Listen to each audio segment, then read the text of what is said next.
SVP-NPA, जिसका पूरा नाम सरदार वल्लभ भाई पटेल नेशनल पुलिस एकेडमी है, जो कि तेलंगाना के हैदराबाद में स्थित है। यहाँ भारत के सभी IPS ऑफिसर की पूरी ट्रेनिंग होती है। लेकिन क्या यहाँ पर IPS ऑफिसर को ट्रेनिंग के वक्त वेपन्स चलाने की ट्रेनिंग दी जाती है? क्या IPS ऑफिसर को ट्रेनिंग के वक्त समुद्र की गहराई में ले जाकर स्कूबा डाइविंग करने की भी ट्रेनिंग दी जाती है? क्या IPS ऑफिसर को SVP-NPA में ट्रेनिंग के वक्त हॉर्स राइडिंग करने का भी प्रशिक्षण दिया जाता है? इसके अलावा क्या IPS ऑफिसर को ट्रेनिंग के वक्त विभिन्न तरह की फिजिकल एक्टिविटीज भी करवाई जाती है? क्या IPS ऑफिसर को ट्रेनिंग के वक्त स्विमिंग करने का भी प्रशिक्षण दिया जाता है? इसके अलावा क्या IPS ऑफिसर को ट्रेनिंग के वक्त विभिन्न तरह के एडवेंचर स्पोर्ट्स भी करवाए जाते हैं? तो दोस्तों, अगर आपको इन सभी प्रश्नों के उत्तर चाहिए तो इस पूरे वीडियो में मैं IPS ऑफिसर को दी जाने वाली 10 सबसे मुश्किल ट्रेनिंग्स के बारे में बात करूंगा, जिसमें कि आपको इन सभी प्रश्नों के उत्तर बारी बारी से मिल जाएंगे। इसके अलावा इस वीडियो के बीच में IPS ऑफिसर की ट्रेनिंग से जुड़ा एक ऐसा फैक्ट भी मौजूद है जिसे सुनकर हर कोई हैरान हो जाएगा। तो दोस्तों, इस वीडियो के साथ अंत तक बने रहिए। चलिए दोस्तों, वीडियो शुरू करते हैं। Number 10, weapon training and firing. दोस्तों, दिन प्रतिदिन समाज में हिंसा की बढ़ती घटनाओं से निपटने के लिए पुलिस द्वारा हथियार का उपयोग किया जाता है। इस तरह से वायलेंस को कंट्रोल करने में हथियार का काफी अहम रोल होता है। इसी वजह से SVP-NPA में IPS ऑफिसर को ट्रेनिंग के वक्त वेपन्स चलाने का प्रशिक्षण दिया जाता है। IPS ऑफिसर को जो भी हथियार चलाने की ट्रेनिंग दी जाती है, उसमें सबसे पहले उस हथियार के बारे में पूरी जानकारी दी जाती है। इसके बाद IPS ऑफिसर्स को यह सिखाया जाता है कि उस हथियार को पूरा कैसे खोला जा सकता है और फिर उसे कैसे जोड़ा जा सकता है। इसके साथ ही हथियार की साफ सफाई और अच्छे से रख रखाव करने की भी जानकारी दी जाती है। इसके बाद उसमें एमुनिशंस लोड और अनलोड करना सिखाया जाता है। इसके बाद सही दिशा में निशाना साधते हुए फायरिंग करने की भी ट्रेनिंग दी जाती है। IPS ऑफिसर्स को प्रशिक्षण के वक्त लगभग काफी सारे हथियारों को चलाने की ट्रेनिंग दी जाती है, जिसमें कि 9mm pistol, AK-47 rifle, MP5, SAF carbine, 7.62mm SLR और रिवॉल्वर सहित कई तरह के हथियार शामिल हैं। इन सभी वेपन्स की ट्रेनिंग कंप्लीट होने के बाद IPS ऑफिसर्स को एडवांस वेपन ट्रेनिंग के लिए SVP-NPA से मध्य प्रदेश के इंदौर स्थित CSWT BSF कैंपस में ले जाया जाता है। यहाँ पर IPS ऑफिसर्स को स्नाइपर राइफल चलाने की ट्रेनिंग दी जाती है। इसके साथ ही मोर्टार चलाना, हैंड ग्रेनेड फेंकना, इंसास राइफल और ऑटोमेटिक ग्रेनेड लॉन्चर चलाना भी सिखाया जाता है। तो इस तरह से काफी सारे हथियारों का प्रशिक्षण पाकर IPS विभिन्न हथियारों को चलाने में कुशल हो जाते हैं। Number 9, physical training. दोस्तों, SVP-NPA में IPS ऑफिसर को ट्रेनिंग के वक्त फिजिकली फिट रहने के लिए कई तरह की ट्रेनिंग्स करवाई जाती है, जिसमें कि सबसे पहले PT होता है। इसमें IPS ऑफिसर को एंड्योरेंस एक्सरसाइज और स्ट्रेंथनिंग एक्सरसाइज करवाई जाती है। इसके अलावा 15 किलोमीटर, 25 किलोमीटर और 40 किलोमीटर के रूट मार्चेस भी अलग अलग दिन आयोजित होते हैं। इन सभी रूट मार्चेस में IPS ऑफिसर को हथियार लेकर काफी लंबी दूरी का रास्ता पैदल तय करना पड़ता है। इसके बाद असॉल्ट कोर्स होता है। इस असॉल्ट कोर्स में IPS ऑफिसर्स को छलांग लगाना, रस्सी पर चढ़ना, कटीले तारों के नीचे से गुजरना और जैसी एक्टिविटीज करवाई जाती है। इसके अलावा PT ऑब्स्टिकल्स, फॉरवर्ड रोल और वर्टिकल रोप जैसी एक्सरसाइज भी करवाई जाती है। Number 8, first aid training. दोस्तों, SVP-NPA में IPS ऑफिसर को ट्रेनिंग के वक्त फर्स्ट एड का भी प्रशिक्षण दिया जाता है। इसमें IPS ऑफिसर्स को फर्स्ट एड में उपयोग की जाने वाली आवश्यक सामग्री एवं तकनीक के बारे में जानकारी दी जाती है। इसके अलावा फर्स्ट एड में उपयोग किए जाने वाले उपकरणों को भी इस्तेमाल करना सिखाया जाता है।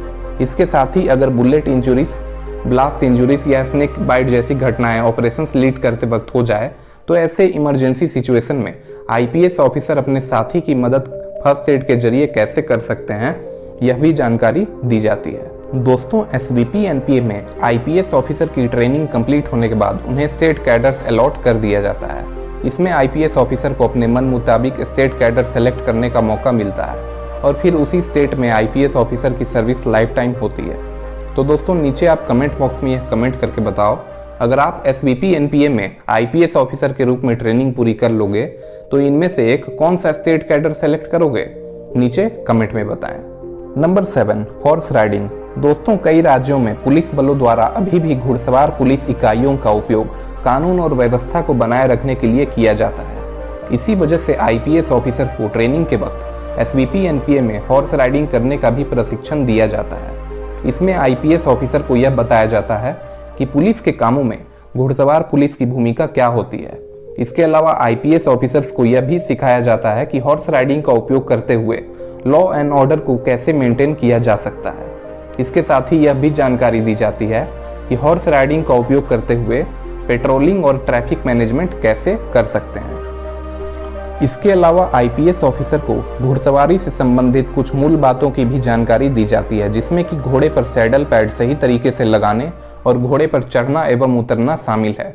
इसके साथ ही आईपीएस ऑफिसर को घुड़सवारी करते हुए स्ट्रेट राइडिंग और सर्कल राइडिंग करना भी सिखाया जाता है। आईपीएस ऑफिसर को हॉर्स राइडिंग करते हुए जंपिंग प्रैक्टिसेस भी करवाई जाती है। और दोस्तों, अगर आप यूपीएससी सिविल सर्विस एग्जाम की तैयारी कर रहे हैं तो कई बार आपके साथ ऐसा होता होगा कि आप अलग अलग कारणों से डीमोटिवेट हो जाते होंगे। तो दोस्तों, अगर आपके साथ ऐसा होता है तो आप कुकू एफएम पर बेस्ट क्वालिटीज के मोटिवेशनल ऑडियो बुक्स सुन सकते हैं, जिससे कि आपको काफी मोटिवेशन मिलेगा। कुकू एफएम इंडिया का लीडिंग ऑडियो लिसनिंग प्लेटफॉर्म है। कुकू एफएम पर आप कई तरह के हिस्टोरिकल ऑडियो बुक्स भी सुन सकते हैं, जिससे कि यूपीएससी के एग्जाम में मदद मिलेगी। इसके साथ ही ग्रेट हिस्टोरिकल लोगों की बायोग्राफीज भी कुकू एफएम पर सुनी जा सकती है। कुकू एफएम का पूरे साल भर का जो प्लान है वो 399 रुपए का है, लेकिन अगर आप मेरा कूपन कोड यूज करते हो तो आपको इतना डिस्काउंट मिल जाएगा कि पर डे 1 रुपए से भी कम की कीमत पर इनके सारे प्लेटफॉर्म का एक्सेस पूरे साल भर के लिए मिल जाएगा। और चूंकि न्यू ईयर आ रहा है तो इस वजह से कुकू एफएम की तरफ से काफी बड़ा डिस्काउंट दिया जा रहा है। तो एक लिमिटेड टाइम के लिए अगर आप NY50 कूपन कोड यूज करते हैं तो इनके पूरे सब्सक्रिप्शन पर आपको 50% डिस्काउंट मिलेगा, यानी आपको पूरे साल भर का प्लान महज 199 रुपए का पड़ेगा। तो कुकू एफएम का लिंक नीचे डिस्क्रिप्शन में है, आप इसे जरूर चेकआउट करें। अब वीडियो पर वापस आते हैं। Number 6, adventure sports. दोस्तों, एसवीपी एनपीए में आईपीएस ऑफिसर की ट्रेनिंग के वक्त कई तरह के एडवेंचर स्पोर्ट्स का भी आयोजन होता है। इसमें आईपीएस ऑफिसर्स को काफी ऊंचाई से बंजी जंपिंग करना होता है। इसके अलावा काफी दूरी तक रिवर राफ्टिंग भी करना होता है। इसके साथ ही पैरासेलिंग, पैराग्लाइडिंग और मोटर ग्लाइडिंग जैसे एडवेंचर स्पोर्ट्स भी आईपीएस ऑफिसर को करवाए जाते हैं। इसके अलावा आर्टिफिशियल वॉल क्लाइंबिंग करने की भी ट्रेनिंग दी जाती है। आर्टिफिशियल वॉल क्लाइंबिंग करने के बाद ही आईपीएस ऑफिसर को रॉक क्लाइंबिंग करने की ट्रेनिंग दी जाती है। इसके साथ ही आईपीएस ऑफिसर्स को स्कूबा डाइविंग जैसे एडवेंचर स्पोर्ट्स भी करवाए जाते हैं। सबसे पहले आईपीएस ऑफिसर्स को स्विमिंग पूल में स्कूबा डाइविंग करना सिखाया जाता है। इसके बाद ही आईपीएस ऑफिसर को समुद्र की काफी गहराई में स्कूबा डाइविंग करने के लिए ले जाया जाता है। एक बात और दोस्तों, अगर आप इस चैनल पर नए हैं तो चैनल को सब्सक्राइब करके बेल आइकन को प्रेस कर लें, ऐसी ही नॉलेजेबल वीडियो सबसे पहले देखने के लिए। नंबर 5, दोस्तों, आईपीएस ऑफिसर को ट्रेनिंग के वक्त ड्राइविंग करना भी सिखाया जाता है, लेकिन उससे पहले उन्हें मोटर मैकेनिज्म पर आधारित एक शॉर्ट बेसिक कोर्स करवाया जाता है। इसमें आईपीएस ऑफिसर को मोटर व्हीकल के इंजन, फ्यूल, गियर, ब्रेक्स और उसके कामकाज इत्यादि के बारे में जानकारी दी जाती है। इसके साथ ही रोड साइंस और सिग्नल्स के बारे में भी जानकारी दी जाती है। इसके बाद ही आईपीएस ऑफिसर को ड्राइविंग करने की ट्रेनिंग दी जाती है। आईपीएस ऑफिसर्स को ड्राइविंग के हर क्लास में लगभग 10 किलोमीटर कार ड्राइविंग करने की ट्रेनिंग दी जाती है। ड्राइविंग की 15 क्लासेस कंप्लीट करने के बाद आईपीएस ऑफिसर का एकेडमी में फाइनल ड्राइविंग टेस्ट होता है, जिसे कि पास करना बहुत ही जरूरी होता है। Number 4, drill training. दोस्तों, आईपीएस ऑफिसर को ट्रेनिंग के वक्त एसवीपी एनपीए में कई तरह के ड्रिल्स की भी ट्रेनिंग दी जाती है। इसमें आईपीएस ऑफिसर को लाठी ड्रिल करवाई जाती है। इसके साथ ही टीयर स्मोक ड्रिल भी करवाई जाती है। इसमें आईपीएस ऑफिसर को आंसू गैस के गोले का उपयोग करते हुए भीड़ को काबू करने की ट्रेनिंग दी जाती है। इसके अलावा right control drill, short drill और सेरेमोनियल ड्रिल भी आईपीएस ऑफिसर को करवाए जाते हैं। इसके साथ ही ग्रेनेड को सही दिशा में फेंकने की भी ड्रिल होती है। Number 3, unarmoured combat. दोस्तों, आईपीएस ऑफिसर को ट्रेनिंग के वक्त अनआर्म्ड कॉम्बैट की भी ट्रेनिंग दी जाती है। इसमें आईपीएस ऑफिसर को पंच मारना, किक मारना और गिराना सिखाया जाता है। इसके अलावा पिस्टल से बचाव और चाकू से बचाव करने की ट्रेनिंग दी जाती है। इसके साथ ही बॉक्सिंग करना और गैंग अटैक से अपना बचाव करने का भी प्रशिक्षण दिया जाता है। Number 2, field craft tactics and map reading. दोस्तों, आईपीएस ऑफिसर को एसवीपी एनपीए में ट्रेनिंग के वक्त फील्ड क्राफ्ट टैक्टिक्स और मैप रीडिंग की ट्रेनिंग दी जाती है। फील्ड क्राफ्ट एंड टैक्टिक्स में आईपीएस ऑफिसर को field signals, indication of targets और फायरिंग ऑर्डर के बारे में जानकारी दी जाती है। इसके साथ ही आईईडी यानी इम्प्रोवाइज एक्सप्लोसिव डिवाइस के इंस्ट्रक्शन और ट्रेनिंग इनपुट्स भी आईपीएस ऑफिसर को लेक्चर्स, डेमोन्स्ट्रेशंस और प्रैक्टिकल ट्रेनिंग के माध्यम से दिए जाते हैं। इसके अलावा आईपीएस ऑफिसर को क्लियरेंस ड्रिल की भी ट्रेनिंग दी जाती है। इसमें आईपीएस ऑफिसर को यह सिखाया जाता है कि अगर किसी घर में टेररिस्ट छिपे हों तो आम लोगों को बचाते हुए कैसे टेररिस्ट को मारा जा सकता है, इसकी ड्रिल करवाई जाती है। आईपीएस ऑफिसर को मैप रीडिंग की भी ट्रेनिंग दी जाती है। इसमें आईपीएस ऑफिसर को यह जानकारी दी जाती है कि मैप रीडिंग के जरिए ऑपरेशंस के रूट को कैसे अच्छी तरह से प्लान किया जा सकता है। Number 1, swimming. दोस्तों, आईपीएस ऑफिसर को एसवीपी एनपीए में स्विमिंग करने की भी एक ट्रेनिंग दी जाती है। सबसे पहले आईपीएस ऑफिसर्स को यह सिखाया जाता है कि स्विमिंग करते वक्त सांस कैसे लेना है और कैसे छोड़ना है। इसके अलावा यह भी बताया जाता है कि स्विमिंग करते वक्त आर्म और लेग एक्शन कैसा होना चाहिए। इसके साथ ही आईपीएस ऑफिसर को कई तरह की स्विमिंग प्रैक्टिसेस भी करवाई जाती है, जिसमें कि फ्री स्टाइल स्विमिंग, ट्यूब के साथ, ट्यूब के बिना और लेग एक्शन प्रैक्टिस शामिल है।